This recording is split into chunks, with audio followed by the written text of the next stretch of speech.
Tudo da Canção Nova em um só lugar. Canção Nova Play. O Senhor esteja convosco. Ele está no meio de nós. Proclamação do Evangelho de Jesus Cristo segundo Marcos. Glória a vós, Senhor.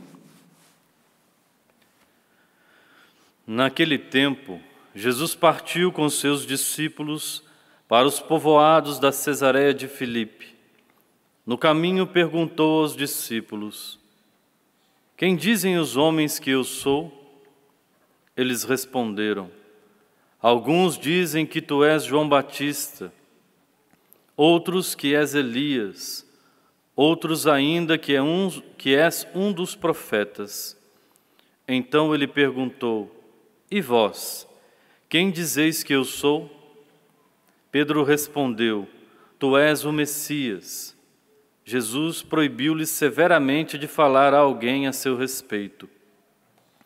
Em seguida começou a ensiná-los, dizendo que o Filho do Homem devia sofrer muito, ser rejeitado pelos anciãos, pelos sumos sacerdotes e doutores da lei, devia ser morto e ressuscitar depois de 3 dias. Ele dizia isso abertamente. Então Pedro tomou Jesus à parte e começou a repreendê-lo. Jesus voltou-se, olhou para os discípulos e repreendeu a Pedro, dizendo: Vai para longe de mim, Satanás. Tu não pensas como Deus, e sim como os homens. Palavra da salvação. Glória a vós, Senhor.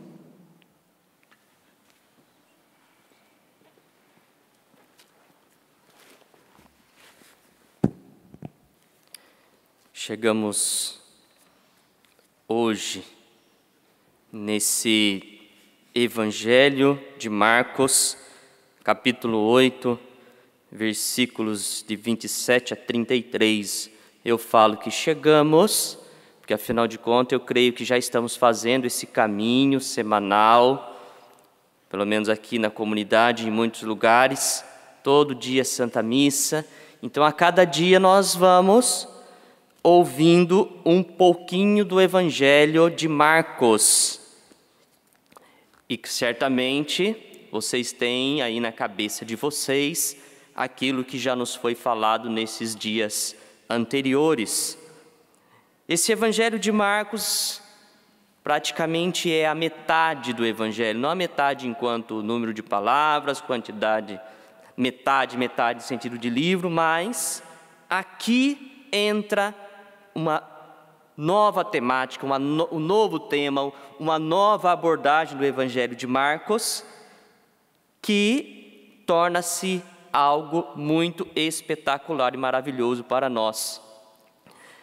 É como se Jesus, depois de ter andado e feito muitos milagres, feito muitas obras boas, ter realizado muito bem na vida das pessoas, Jesus para fazer agora uma reflexão e avaliar o resultado de tudo aquilo que ele estava fazendo. Tudo aquilo que ele já fez, qual foi o resultado na vida das pessoas? O que as pessoas experimentaram de mim? O que as pessoas entenderam a respeito da minha pessoa? O que eles compreenderam do meu ministério? A partir desse momento, Jesus faz então uma pergunta aos discípulos: Quem dizem os homens que eu sou? Poderíamos dizer, Jesus numa pesquisa de Ibope. O que eles estão pensando sobre mim? O que eles compreenderam sobre mim? E esta pergunta será feita a 2 grupos. Primeiro, o grupo dos homens. O que os homens dizem que eu sou? Logo depois, esta mesma pergunta não será feita ao grupo dos homens em geral, será feita aos discípulos. E vós, quem dizeis que eu sou? O grupo dos homens é um grupo daqueles que estão um pouquinho mais distantes de Jesus. São as multidões que nós vimos no Evangelho, que em vários momentos vão até Jesus. E a multidão se encontra com Jesus. Se você for olhar no Evangelho, a maior parte, os momentos mais constantes em que a multidão está com Jesus, é o momento dos milagres. Momento dos milagres e alguns ensinamentos de Jesus. Neste momento, a multidão se aproxima. Outros momentos, Jesus não está com a multidão. Jesus está só com os discípulos.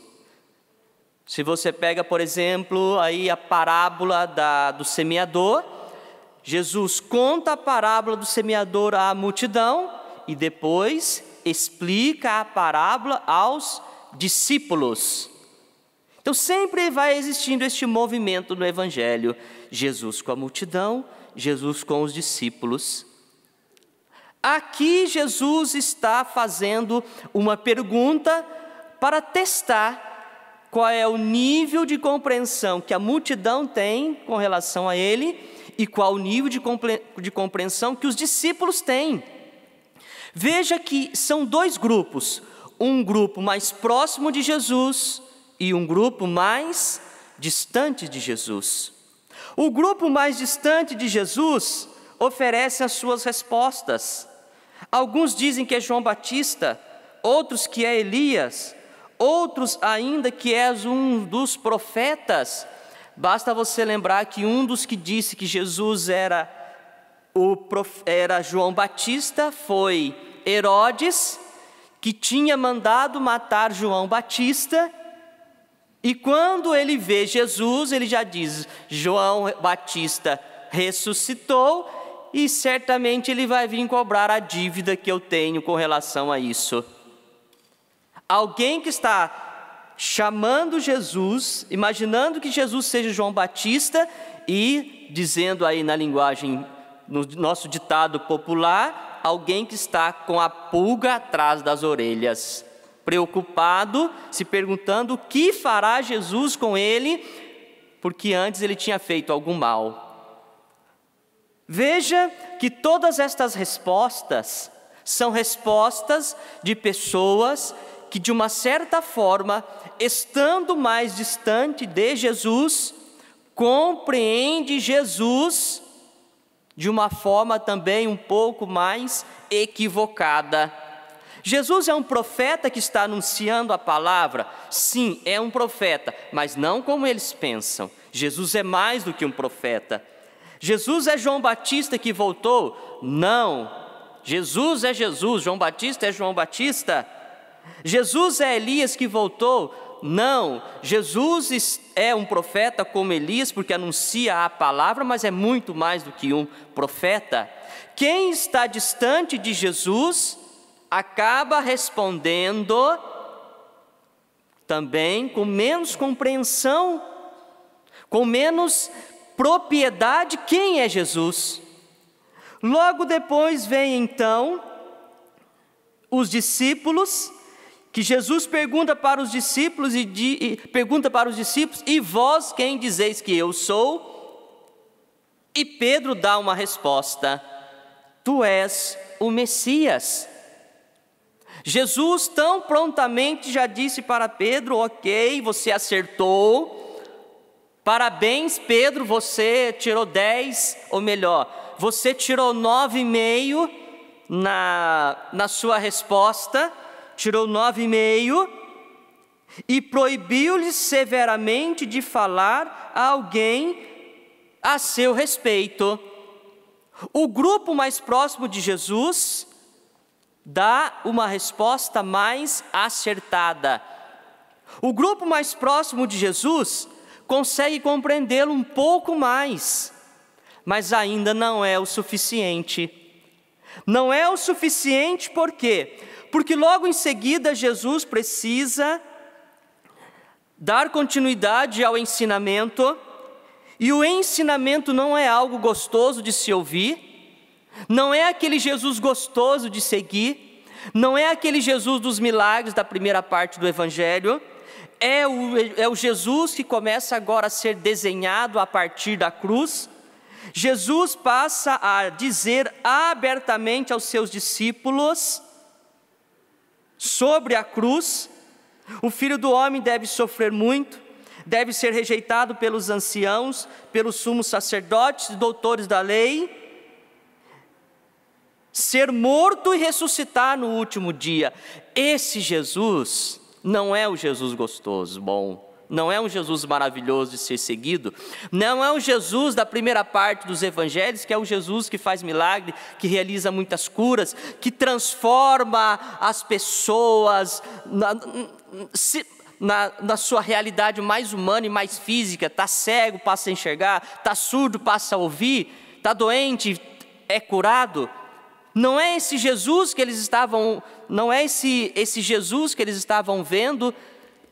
O Jesus anunciado não é esse Jesus anterior. Então os discípulos passam também a demonstrar a sua limitação na compreensão. Jesus chama Jesus à parte e passa a repreendê-lo. E Jesus diz para ele uma palavra extremamente amigável: afasta-te de mim, Satanás, porque você não pensa como Deus, pensa como os homens.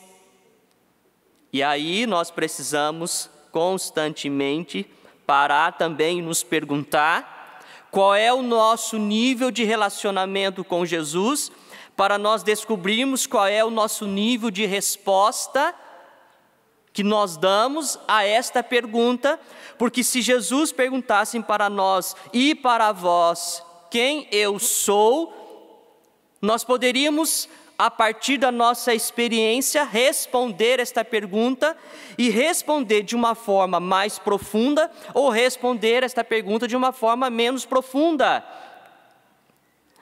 Eu sou aquele que vou, eu sou aquele que apareço na missa, na igreja, uma vez por semana, na semana, porque durante a semana o padre da minha paróquia celebra a missa de cura e libertação, e eu só gosto de ir nessa missa, porque é a missa que eu gosto de ir, porque lá tem um monte de milagres disso.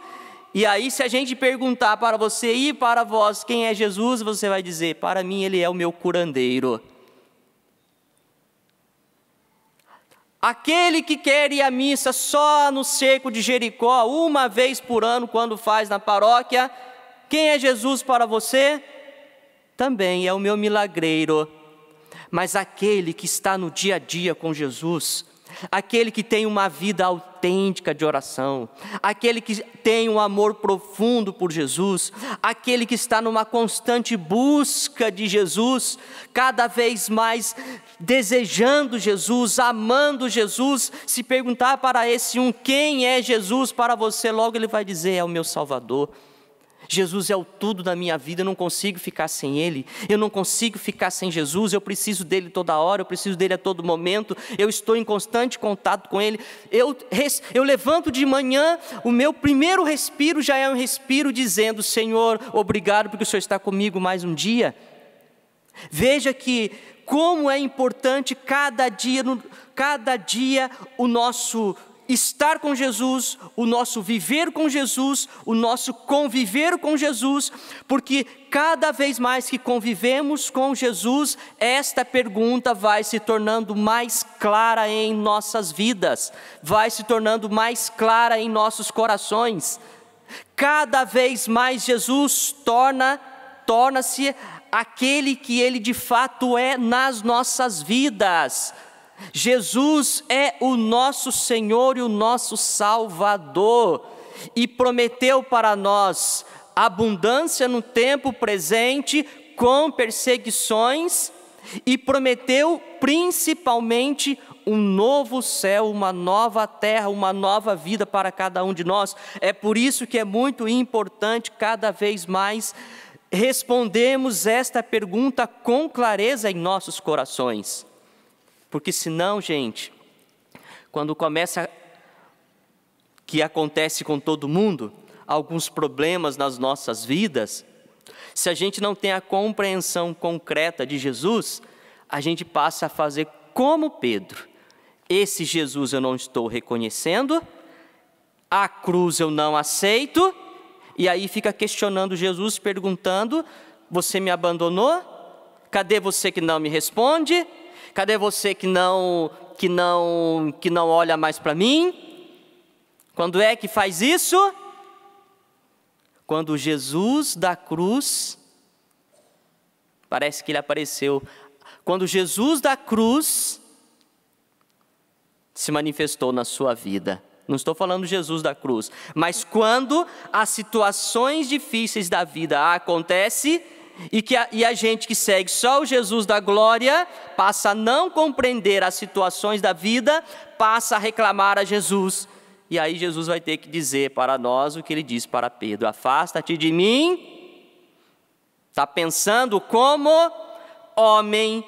Eu sou o Jesus ressuscitado e eu sou o crucificado. Então, não tenha medo de abraçar a sua cruz e seguir comigo, para que possamos experimentar constantemente juntos a glória do Senhor. Estreite o seu relacionamento com Jesus. Estreite o seu encontro com Jesus. Estreite cada vez mais o seu discipulado com Jesus, para que cada vez mais possamos compreendê-lo melhor. Louvado seja o nosso Senhor Jesus Cristo. Tudo da Canção Nova em um só lugar. Canção Nova Play.